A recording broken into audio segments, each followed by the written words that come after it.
Subscribe કરો education in Gujarati ચેનલને. Subscribe કરવું તદ્દન મફત છે, ફ્રી છે. આપણા એજ્યુકેશન ગુજરાતી ચેનલમાં ધોરણ 8થી માંડીને ધોરણ 5 સુધીના ગણિતની બધી માહિતી, વિજ્ઞાનની તેમજ અંગ્રેજીના પીરિયડ ગોઠવવામાં આવ્યા છે, જે તમને વિના મૂલ્યે ઇન્ટરનેટના માધ્યમથી મેળવવામાં આવે છે. તેથી સબસ્ક્રાઇબ કરી લો, જેથી તમને તમારા ઈમેલ એડ્રેસ ઉપર મેસેજ આવી જાય યુટ્યુબ તરફથી કે હવે આપણો વિડીયો અપલોડ થઈ ગયો છે, જેથી તમે જોઈ શકો. એટલા માટે સબસ્ક્રાઇબ કરવાનું છું. એ તદ્દન ફ્રી છે. Thank you. આભાર વિદ્યાર્થી મિત્રો. ટેટ 2ની પરીક્ષામાં વિજ્ઞાનને લગતા જે સાયન્સના પ્રશ્ન સંગ્રહ લેવો છું.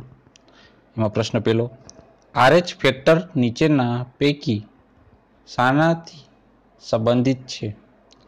RH છે એ કોને સંબંધ ધરાવે છે? તો આવશે લોહીના ગ્રુપ સાથે.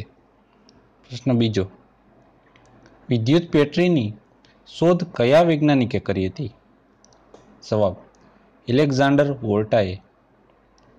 પ્રશ્ન ત્રીજો, સૂર્યપ્રકાશમાં 4 અલગ અલગ રંગના ધાતુના ગોળા રાખવામાં આવે તો કયા રંગનો ગોળો વધારે ગરમ થશે? તો રંગ આપણે કાળો રંગ છે સૌથી વધારે ગરમ થાય, કારણ કે વધારે પ્રકાશ જે ગ્રહણ કરી લે, રિફ્લેક્શન ઓછું કરે એટલે ગરમી વધારે પ્રાપ્ત થાય. પ્રશ્ન ચોથો, ઇન્સ્યુલિનની સારવાર કયા રોગના રોગીને આપવામાં આવે છે? જવાબ, ડાયાબિટીસ. એમાં શું, ડાયાબિટીસ તો એક રોગ નથી, પણ એમાં ગ્લુકોઝનું ગ્લુકેગોનમાં રૂપાંતર થતું બંધ થઈ જતું હોય, એટલે ઇન્સ્યુલિનની સારવાર આપવી પડે. ઇન્સ્યુલિન અંતઃસ્ત્રાવ છે, બરાબર. પ્રશ્ન 5, વરસાદના પાણીમાં કયું વિટામિન હોય છે? વરસાદનું જે પાણી આવે છે આપણે આકાશમાંથી, એમાં વિટામિન B12 હોય છે. પ્રશ્ન 6, ઔષધ વિજ્ઞાનના પિતા કોને કહેવામાં આવે છે? જવાબ, હિપોક્રેટિસ. પ્રશ્ન 7, દૂધની ઘનતા માપવાના સાધનને શું કહે છે? જવાબ, લેક્ટોમીટર. ઘનતા માપવા માટે, બરાબર. પ્રશ્ન 8, વનસ્પતિ ઘીના નિર્માણમાં કયો વાયુ વપરાય છે? જવાબ, હાઇડ્રોજન વાયુ. પ્રશ્ન 9, કયો વાયુ દિવસે વૃક્ષને ખોરાક છે? જવાબ, દિવસે ખોરાક છે એ કાર્બન ડાયોક્સાઇડ. રાત્રિના સમયે તો વૃક્ષ પણ ઓક્સિજન ગ્રહણ કરે છે. પ્રશ્ન 10, લોગ ટેબલની શોધ કોણે કરી હતી?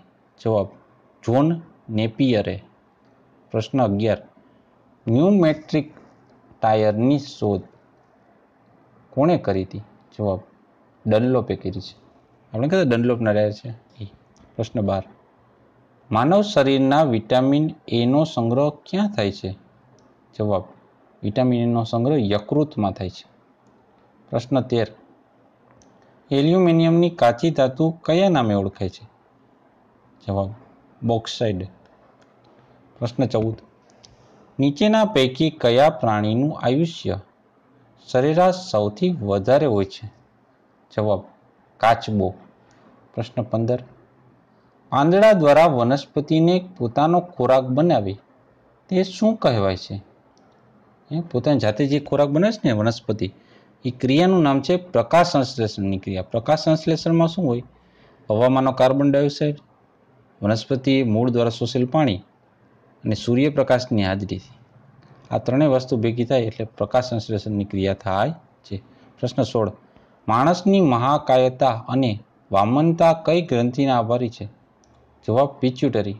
એ તમારા ગળાથી નીચે આવેલી હોય એ પિચ્યુટરી ગ્રંથિની એનો સ્ત્રાવ કેટલો થાય એ પ્રમાણે તમારે વિકાસ થાય શરીરનો. પ્રશ્ન 17, કયું ઈંધણ સૌથી ઓછું પ્રદૂષણ ફેલાવે છે? જવાબ, હાઇડ્રોજન. પ્રશ્ન 18, કોડ અને શાર્કના માછલીના તેલમાં કયું વિટામિન હોય છે? જવાબ, વિટામિન ડી. પ્રશ્ન 19, આંખના સ્વાસ્થ્ય માટે કયું વિટામિન જરૂરી છે? જવાબ, વિટામિન એ. વિટામિન એની ઉણપ થાય તો રતાંતરપણાનો રોગ થાય છે. પ્રશ્ન 20, ક્ષકિરણની શોધ કોણે કરી? જવાબ, રોન્ટજન. પ્રશ્ન 21, કેટલા પીપીએમ થી વધુ પીપીએમ વાળું પાણી કઠિન પાણી કહેવાય છે? 200 પીપીએમ થી. પાર્ટ્સ પર મોલેક્યુલ પીપીએમ નું પૂરું નામ. પ્રશ્ન 22. બીજને અંકુરણ માટે નીચેના પૈકી કયું પરિબળ જરૂરી નથી? જવાબ શૂન્યાવકાશ. કારણ કે હવા, પાણી અને માટી તો જરૂરી છે. પ્રશ્ન 23. પાણીની ક્ષારતા માપવા માટે કયું સાધન વપરાય છે? કે કેટલો ક્ષાર છે? કઠિન પાણી છે, નરમ પાણી? તો એમાં આવશે સેલિનોમીટર. પ્રશ્ન 24. દૂધની ઘનતા માપવા માટે કયું સાધન વપરાય છે? જવાબ લેક્ટોમીટર. પ્રશ્ન 25. અંતરાય છતાં વસ્તુઓ જોવા માટે કયું સાધન વપરાય છે? જવાબ પેરિસ્કોપ. પ્રશ્ન 26. હવાના દબાણમાં થતા ફેરફાર નોંધવા માટે કયું સાધન વપરાય છે? જવાબ બેરોસ્કોપ. પ્રશ્ન 27. સમુદ્રના તળિયા જોવા માટે નીચેના પૈકી કયું સાધન ઉપયોગી છે? જવાબ હાઇડ્રોસ્કોપ. પાણી માટે, સમુદ્ર માટે ઊંડાઈમાં હાઇડ્રોસ્કોપ. પ્રશ્ન 28. ગોગલ્સમાં સૂર્યપ્રકાશથી રક્ષણ મેળવવા માટે કયો કાચ વપરાય છે? આપણે કે સનગ્લાસ. એમાં ફોટોક્રોમિક કાચ વપરાય. ફોટોક્રોમિક કાચ છે એમાંથી સૂર્યનો પ્રકાશ ઓછા અંદર આવે. પ્રશ્ન 29. દેડકો કેવું પ્રાણી છે? જવાબ દેડકો છે ઉભયજીવી પ્રાણી. ઉભયજીવી એટલે જે પ્રાણી જમીન પર રહી શકે અને પાણીમાં રહી શકે, બંને જગ્યાએ. પ્રશ્ન 30. આજ્ઞામાં કયું વિશિષ્ટ ઉત્સેચક આવેલું હોય છે? જવાબ લ્યુસેરિકસ એ ઉત્સેચક આવેલું હોય છે આજ્ઞામાં. પ્રશ્ન 31. અવાજની ઝડપ કેટલી હોય છે?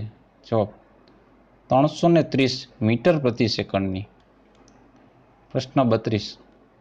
પારો ગરમ થવાથી ઘટના એ ઉષ્મા સંચરણની કઈ રીતથી થઈ? ઉષ્મા વહનની રીત. પારો ભલે પ્રવાહિત ધાતુ છે, પણ બધી ધાતુ હોય ને એ ઉષ્મા વહનની રીતથી ગરમ થાય. જો પાણી કહેવાય તો ઉષ્મા નયનની રીતે થાય. ઓકે. અને ઉષ્મા વિકિરણથી ઘન પ્રવાહી કહેવાય, કોઈ પણ રીતે ગરમ થઈ શકે છે. પ્રશ્ન 33. સપ્તર્ષિ તારા જૂથ કયા માસના સમયગાળા દરમિયાન દેખાય છે? જવાબ સપ્તર્ષિ તારા જૂથ છે એ ફેબ્રુઆરીથી ઓગસ્ટમાં દેખાય. ક્યારે? ફેબ્રુઆરીથી ઓગસ્ટના સમયગાળા દરમિયાન. પ્રશ્ન 34. પેન્સિલ છોડવાનો સંચો કયા પ્રકારનું સાદું યંત્ર છે? ફાચર. જે અણીવાળા હોય ને એ બધા ફાચર પ્રકારના હોય છે. પ્રશ્ન 35. કેટલાક પીપીએમ સુધીનું પાણી આદર્શ ગણાય? જુઓ 50 પીપીએમ સુધીનું પાણી આદર્શ છે, પીવા લાયક છે. તો આ હતા વિજ્ઞાન જગતને લગતા પ્રશ્નો. જોતા રહો એજ્યુકેશન ગુજરાતી. લાઈક કરજો, શેર કરજો. Thank you. આભાર.